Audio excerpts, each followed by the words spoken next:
प्यारे बच्चों, आप सभी का हमारे चैनल पे बहुत बहुत स्वागत है। दोस्तों, इस वीडियो के माध्यम से क्लास 10 के बच्चों के लिए चित्रकला का एक most important viral model paper लेकर के आ चुके हैं, जो कि 25 फरवरी 2023 बोर्ड परीक्षा के लिए सबसे ज़्यादा अति महत्वपूर्ण होने वाला है। प्यारे बच्चों, इस वीडियो के माध्यम से मैं आप सभी को इस पूरे पेपर का A to Z सोल्यूशन बताने वाला हूं, जो कि आज की इस धमाकेदार वीडियो को शुरू से लेकर एंड तक जरूर देखना है। और अब की बार 2023 का जो पेपर आएगा सेम टू सेम ऐसा ही आएगा, इससे बाहर एक भी प्रश्न नहीं आएगा। और इस वीडियो को देखने के बाद मेरे बच्चों, आप सभी का गृह विज्ञान के पेपर में 70 में 70 फिक्स हो जाएगा, ये मैं दावे के साथ बोल सकता हूँ। तो मेरे बच्चों, आज की इस वीडियो को शुरू से लेकर एंड तक जरूर देखना।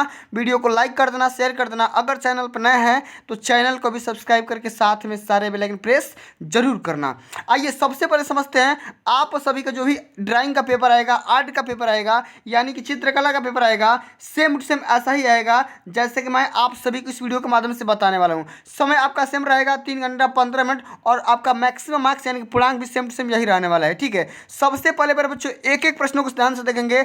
आपको अगर जितना क्वेश्चन आ रहा है मेरे को कमेंट बॉक्स में भी कमेंट करके बताइएगा, और जो क्वेश्चन नहीं आ रहा है वो भी बताइएगा। ठीक है, सबसे पहले मेरे साथियों आइए निर्देश को पढ़ते हैं। हमारा निर्देश बोल रहा है कि प्रारंभ के 15 मिनट परीक्षार्थियों को प्रश्न पत्र पढ़ने के लिए निर्धारित हैं। प्रश्न पत्र 3 खंड में डिवाइड किया गया है। खंड क वस्तुनिष्ठ होगा, यानी कि बहुविकल्पी होगा, और खंड ख जो होगा वो आलेखन का होगा, और खंड ग जो होगा वो आप सभी का मानव आकृति का होगा। समझ में आ गया? इतने सारे चीज़ों को समझना जरूरी है। और प्यारे बच्चों, आप सभी को पेपर में सभी निर्देश को पढ़ के ही पेपर को हल करना है। समझ में आ गया? चलिए, यहाँ पे तो बोल रहा है कि सभी खंडों को उत्तर देना है। आइए सबसे पहले प्यारे बच्चों हम करेंगे क्या, इसके खंड क को हल करेंगे, यानी कि वस्तुनिष्ठ प्रश्नों को हल करेंगे, बहुविकल्पी प्रश्नों को हल करेंगे। अब की बार प्यारे साथियों, आप सभी के बोर्ड के पेपर में 20 नंबर के 20 MCQ पूछे जाएंगे। इस वीडियो के माध्यम से देखने के बाद आप सभी का 20 में 20 यहाँ पे फिक्स हो जाएगा, ये मैं गारंटी लेकर बता रहा हूँ। ठीक है, और मैं आप सभी को जितना क्वेश्चन यहाँ पे करवा रहा हूँ, अगर आपको पता है, मेरे को पता है कि मैं ऑलरेडी करवा रखा हूँ, आप सभी को पता होगा, तो आप अपना स्कोर अंत में शेयर करिएगा कि आप 20 में कितना नंबर स्कोर कर पाए। ठीक है, मेरे को इससे पता लगता है कि मेरे जो प्यारे बच्चे हैं वो कितना नंबर तक पहुँच गए हैं, मेरे को और कितना तैयारी करवानी पड़ेगी। समझ में आ गया? चलिए आइए सबसे पहले नंबर क्वेश्चन की बढ़ते हैं। ये हमारा क्वेश्चन बोल रहा है कि शीतल रंग कौन सा होता है। शीतल का मतलब होता है प्यारे बच्चे ठंडा। क्या होता है? ठंडा। और ठंडा का मतलब क्या होता है? कोल्ड। ठीक है, समझ में आ गया? अब इसमें यही बोल रहा है कि शीतल रंग कौन सा होता है, लाल, पीला,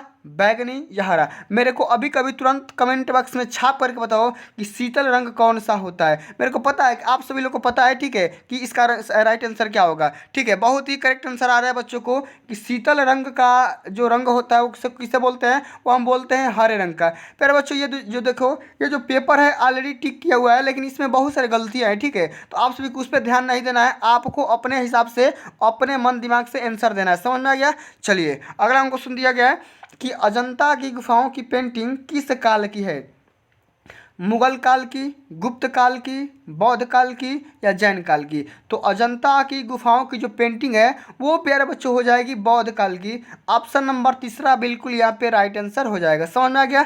चलिए आगे बढ़ते हैं। अगला हमारा क्वेश्चन दिया है प्यारे बच्चों, कई बार मैंने अपने चैनल पे करवा दिया कि कला शब्द किस भाषा से लिया गया है। ठीक है, ये very very most important question है, इसलिए मैं इस क्वेश्चन को बार बार करवा रहा हूँ। आपको पता है, मैं जानता हूँ कि आपको इस प्रश्न का आंसर पता है कि कला शब्द किस भाषा से लिया गया है, संस्कृत से कि हिंदी से कि अंग्रेजी से या मराठी से। तो कला जो शब्द है किस भाषा से लिया गया है, ये लिया गया है प्यारे बच्चों संस्कृत से। बहुत ही बढ़िया जवाब आप सबका आ रहा है। यहाँ पे देखते हैं, अगला हमारा क्वेश्चन दिया गया है कि निम्नलिखित में से ठंडे रंग कौन से हैं। ठंडे रंग हरा नीला, लाल पीला, नीला लाल या लाल सफ़ेद, सॉरी काला सफ़ेद। ठीक है, तो इसमें बोल रहा है कि ठंडे रंग कौन सा हो जाएगा, ये हो जाएगा प्यारे बच्चों हरा और नीला हो जाएगा। ठीक है, हरा और नीला को हम क्या बोलेंगे, कोल्ड कलर बोलेंगे। क्या बोलेंगे? कोल्ड कलर, यानी कि शीतल रंग बोलेंगे। समझ में आ गया? चलिए आगे बढ़ते हैं। अगला हमारा क्वेश्चन दिया गया है, उत्तर प्रदेश में ललित कला एकेडमी कहाँ पे है। ठीक है, कई बार मैंने करवाया है कि ललित कला एकेडमी कहाँ पे है प्यारे बच्चों, लखनऊ में है कि कानपुर में है कि इलाहाबाद में है कि वाराणसी में है। तो अभी मैंने सुबह में जो लेक्चर लिया था उसी के बारे में बताया था कि ललित कला एकेडमी कहाँ पे है। तो प्यारे बच्चों ये है लखनऊ में। कहाँ पे है? लखनऊ में। इस बात को याद रखना है।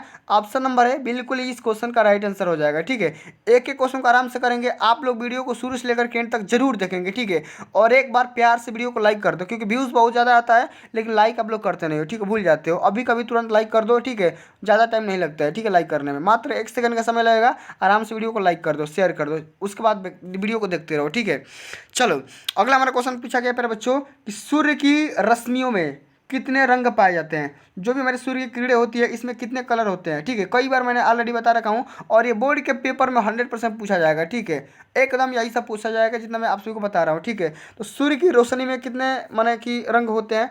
12 होते हैं कि 18 होते हैं कि 7 होते हैं कि 9 होते हैं। जल्दी जल्दी कमेंट करके बताओ कि कितने होते हैं। तो सूर्य की रश्मियों में कुल मिलाकर के 7 रंग होते हैं। कितने रंग होते हैं? 7 रंग होते हैं। ठीक है, चलो अगला हमारा क्वेश्चन पूछा गया है कि ऊंट की खाल पर चित्रकारी किस स्थान की विशेषता है। माने ऊंट की खाल पर चित्रकारी कहाँ किया जाता है? बीकानेर में, बूंदी में, या किशनगढ़ में, या नाथद्वारा में। तो ऊंट की खाल पर चित्रकारी कहाँ किया जाता है? ये किया जाता है बीकानेर में। ऑप्शन नंबर पहला बिल्कुल यहाँ पे राइट आंसर हो जाएगा। आप सभी लोग कमेंट जल्दी जल्दी करके बताइएगा। ठीक है, और अपना स्कोर अंत में जरूर शेयर करिएगा। ठीक है, अगला क्वेश्चन देखते हैं कि सफ़ेद का विरोधी रंग कौन सा होता है? भूरा, बैगनी, काला या लाल। तो सफ़ेद रंग का जो विरोधी रंग होता है वो हो जाता है प्यारे बच्चों काला रंग। क्या होता है? काला रंग होता है। ऑप्शन नंबर तीसरा बिल्कुल यहाँ पे राइट आंसर हो जाएगा। समझ में आ गया? चलिए आगे बढ़ते हैं। अगला हमारा क्वेश्चन दिया गया है कि ओष्टवाल्ड चक्र में कुल कितने रंग होते हैं। तो ओष्टवाल्ड चक्र में कुल मिलाकर के 5, 6 या 8 या 7। तो ओष्टवाल्ड चक्र के अंतर्गत कुल 8 रंग होते हैं। ठीक है, कितने रंग होते हैं? 8 रंग होते हैं। ऑप्शन नंबर तीसरा बिल्कुल यहाँ पे राइट आंसर हो जाएगा। ठीक है, आगे बढ़ते हैं। अगला क्वेश्चन दिया गया है कि आलेखन का सर्वप्रथम महत्व क्या है। ठीक है, वस्तु को आकर्षक बनाना, वस्तु को उपयोगी बनाना, वस्तु को कीमती बनाना, या वस्तु को टिकाऊ बनाना। तो आलेखन का जो सबसे इंपॉर्टेंट, जब सबसे ज़्यादा रोल कहाँ पे होता है भैया? ये होता है आकर्षक बनाना, किसी भी चीज़ को अट्रैक्ट बनाना। ऑप्शन नंबर पहला बिल्कुल यहाँ पे राइट आंसर हो जाएगा। समझ में आ रहा है कि नहीं? समझ में आ रहा है तो एक बार प्यार से वीडियो को लाइक कर दो। क्यों नहीं लाइक करते हो भाई? ठीक है, लाइक अभी तुरंत कर दो, तुरंत अभी करो। आप लोग खाली बातें करते हो, लाइक नहीं करते हो। लाइक अभी तुरंत करो। ठीक है, तभी आगे वीडियो में बढ़ेंगे। समझ में आ गया? चलिए आगे देखते हैं। अगला हमारा क्वेश्चन दिया गया है कि एक त्रिभुज के समस्त कोणों का बुरा मत मान जाना। ठीक है, ये मैं प्यार से आप सभी को डांटता हूँ। ठीक है, इस बात को बुरा नहीं मानना है। समझ में आ गया? चलिए, एक त्रिभुज के समस्त कोणों का योगफल कितना होता है? 60 डिग्री, 120 डिग्री, 180 डिग्री, या 360 डिग्री। तो एक त्रिभुज के समस्त कोणों का योगफल जो होता है वो कैसा होता है भैया? वो होता है 180 डिग्री। देखो ये कोई भी त्रिभुज लोगे, ठीक है, कोई भी त्रिभुज ले लो, समबाहु ले लो, समद्विबाहु ले लो, समकोण ले लो, कोई भी त्रिभुज लोगे उसके अंदर जितने भी यहाँ पे एंगल होंगे तीनों कोणों का योगफल कितना होता है? वो 180 डिग्री होगा। अधिक नहीं होगा ना कम होगा। समझ में आ गया? चलिए आगे बढ़ते हैं। अगला हमारा क्वेश्चन दिया गया है कि राजस्थानी चित्रकला में शिकार दृश्य किस शैली में अधिक हुआ है? मेवाड़ में, कोटा में, जयपुर में, या किशनगढ़ में। तो राजस्थानी चित्रकला के अंतर्गत, ठीक है, शिकार माने किस माने कहाँ पे दिखाया गया है। ठीक है, शिकार माने कहाँ किया जा रहा था। ठीक है, मेवाड़ में, या कोटा में, या जयपुर में, या किशनगढ़ में। तो इसका मेरे को कमेंट बॉक्स में आंसर अभी छाप करके बताओगे क्या होगा। तो ऑप्शन नंबर सेकंड बिल्कुल यहाँ पे राइट आंसर हो जाएगा, कोटा। क्या होगा? कोटा हो जाएगा। ठीक है, कोटा कहाँ पे है? राजस्थान में है। ठीक है, चलिए आगे बात करते हैं प्यारे बच्चों कि किस पेंसिल से खींची गई रेखाएं सर्वाधिक हल्की होती है। माने ऐसा कौन सा पेंसिल है जिसे अगर हम रेखा खींचेंगे तो कैसा प्रतीत दिखाई देगा? हल्का दिखाई देगा, एकदम हल्का। समझ में आ रहा है? एकदम लाइट। ठीक है, तो इस प्रकार के पेंसिल को क्या बोलेंगे? 4B या HB या 2H या 2B बोलेंगे। तो अगर हमें हल्का देखना है तो हल्का देखने के लिए हम क्या करेंगे? 2H। देखो यहाँ पे ऑप्शन को चौथा को टिक किया गया है, ये बिल्कुल ही गलत है। ठीक है, चौथा नहीं होगा, ऑप्शन क्या होगा? ठीक है, यहाँ पे 2H हो जाएगा। हल्का करना है ना तो 2H हो जाएगा। और इस वाले में क्वेश्चन में देखो गलती टिक किया गया था, राजस्थानी चित्रकला में शिकार दृश्य किस शैली में अधिक हुआ है। ये देखो इसको जयपुर इसने टिक किया है, लेकिन इसका क्या होगा? कोटा होगा। इस बात को ध्यान रखना है। ठीक है, आपको देख के इसका आंसर नहीं देना है, आपको अपने हिसाब से आंसर देना है। ठीक है, चलिए आगे बात करते हैं। अगला हमारा क्वेश्चन दिया गया कि तटस्थ रंग कितने होते हैं? 4 होते हैं कि 2 होते हैं कि 1 होता है कि 4 होता है? ठीक है, इसमें तो 4 दे दिया है ज़्यादा। तो तटस्थ रंग कितने होते हैं? ये मेनली 4 प्रकार के होते हैं। ऑप्शन नंबर पहला ही सत्य हो जाएगा। ठीक है, चलो अगला हमारा क्वेश्चन दिया गया है बच्चों कि प्राथमिक रंगों का समूह कौन सा होता है?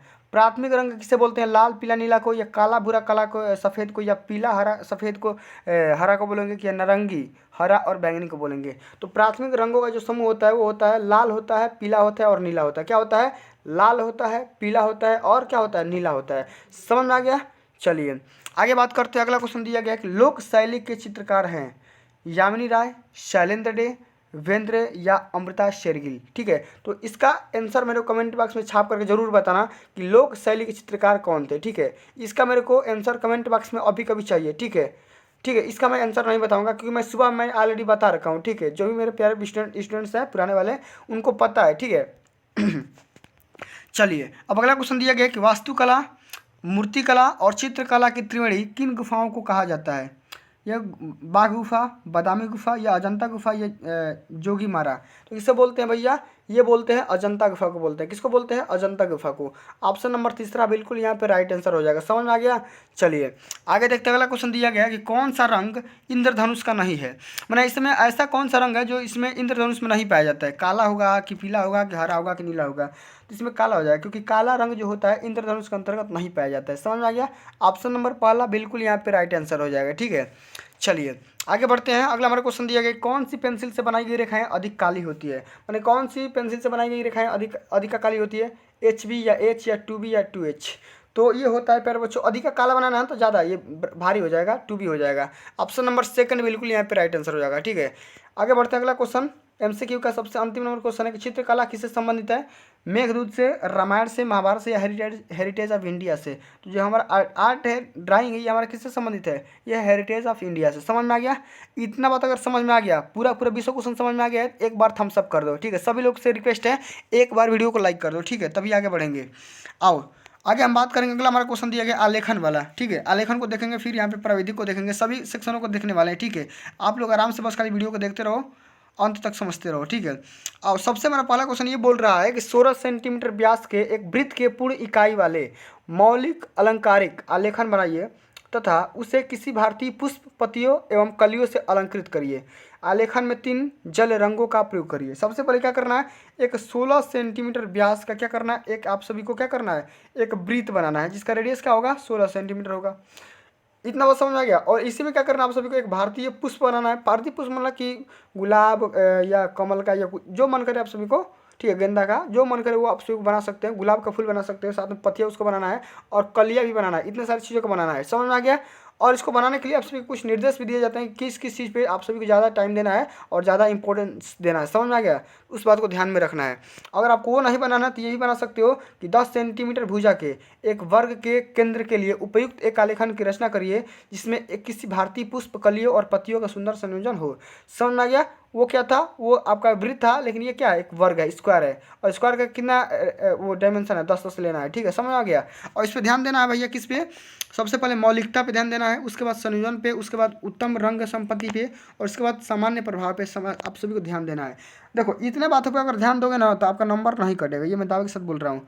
एग्जामिनर क्या करता है? आपकी गलतियाँ देखता है कि आप कहाँ कहाँ गलती कर रहे हो, वहीं पर जा करके नंबर काटता है। समझ में आ गया? चलिए अब खंडकों को समझते हैं। स्मृति चित्रण के पे आधारित क्वेश्चन को देखते हैं कि इस प्रश्न पत्र में 2 भाग दिए गए हैं और दोनों को हल करना अनिवार्य है। देखो इसमें बोला जा रहा है कि अ में कि निम्न में से किसी एक का स्मृति चित्रण पेंसिल के द्वारा बनाइए। कैसे बनाओगे? किसी एक का ही बनाना है, जैसे बैट बॉल का बनाना है या मग का बनाना है या किताब का बनाना है या छाता का बनाना है, तो आराम से बना सकते हो, कोई दिक्कत की बात नहीं है। ठीक है, आराम से बना देना। ठीक है, चलिए आगे देखते हैं। अगला हमारा क्वेश्चन पूछा गया कि निम्न में से किसी एक का स्मृति चित्रण पेंसिल के द्वारा बनाइए। ठीक है, और आप सभी का जो चित्र का जो डायमेंशन होगा 15 सेंटीमीटर से कम नहीं होना चाहिए। देखो नाप के बनाना है, आराम से एक्यूरेट बनाना है। ठीक है, ऐसा नहीं कि अपने मन से हिसाब से खींच दोगे तो फिर दिक्कत हो जाएगा। और इसमें क्या बनाओगे? आम सहित आम 2 पत्तियों सहित बनाना है। एक आम बनाना है। आम कैसे बनता है? आम मेरे को भी बनाने आता है। ठीक है, इस तरीके से आम होता है। और इसको क्या करना है? 2 पत्तियाँ सहित इसमें क्या करना है? बनाना है। इसके 2 पत्तियाँ यहाँ पे बना सकते हो। ठीक है, इस तरीके से इसकी पत्तियाँ होती है। ठीक है, समझ में आ गया? ये हमारा क्या हो गया? आम हो गया।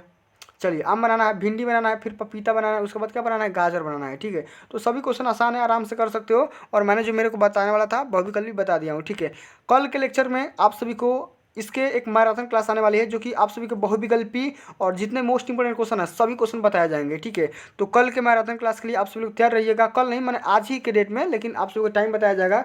कम्युनिटी टैब आप सभी लोग चेक करते रहिएगा, ठीक है। जो भी मेरे प्यारे छात्र हैं या छात्राएं हैं, वो आप लोग मेरे को कम्युनिटी बॉक्स जो भी मैं उसमें लिखता हूँ, ठीक है, कि ये आ गया, ये आ गया, ठीक है, ये देख लो, उस चीज़ को मैसेज को मेरे मतलब कि बार बार देखते रहना, क्योंकि मैं वहीं पे अपना मैसेज आप सभी को फॉरवर्ड करता हूँ, ठीक है। जो भी मेरे को संकेत देना है, जो भी संदेश देना होता है, मैं वहीं पर जाकर के आप सभी को मैसेज डाल देता हूँ कि भैया इस लेक्चर का टाइम ये है, आकर के आराम से देख लेना, ठीक है। तो आप लोग कम्युनिटी टैब थोड़ा सा चेक कर लेना कब मैं अपलोड कर रहा हूँ, ठीक है। लेकिन मैं बहुत ही जल्दी कर दूंगा, सुबह ही कर दूंगा, 10-12 बजे के लमसम में कर दूंगा।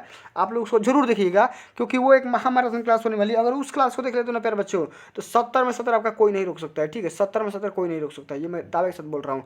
तो प्यारे बच्चों, आज के लिए बस इतना ही, मिलते हैं अगली वीडियो में। तब तक के लिए जय हिंद, जय भारत, वंदे मातरम।